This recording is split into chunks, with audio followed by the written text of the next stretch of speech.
कधी तुमच्या मनाने जेवण केलंय का? की तुम्हाला पाहिजे तेवढंच खाल्लंय? की तुम्हाला कोणी फोर्स करतंय की हे एवढं उरलंय खा, ही चांगली भाजी झाली खा, तुम्हाला आवडती भाजी झाली आहे खा, चपाती चांगली झाली आहे म्हणून खा किंवा नवीन डिश ट्राय केली म्हणून खा.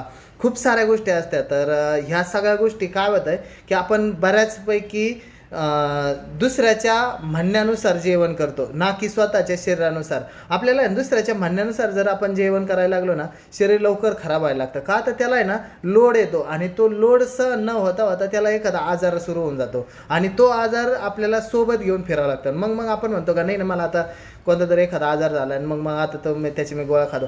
का तर आपलं खाणं बदललं आहे. खूप साऱ्या वेळेस खाणं बदललं आहे. खाणं बदलल्यामुळं आपल्याला आजार होतात. तर खाणं खूप चांगलं ठेवा जे तुमच्या बॉडीला ॲक्सेप्ट असेल. जर बॉडीनं ॲक्सेप्ट नाही केलं ना तर आपण ते खाणं टाळलं पाहिजे. पण आपल्याला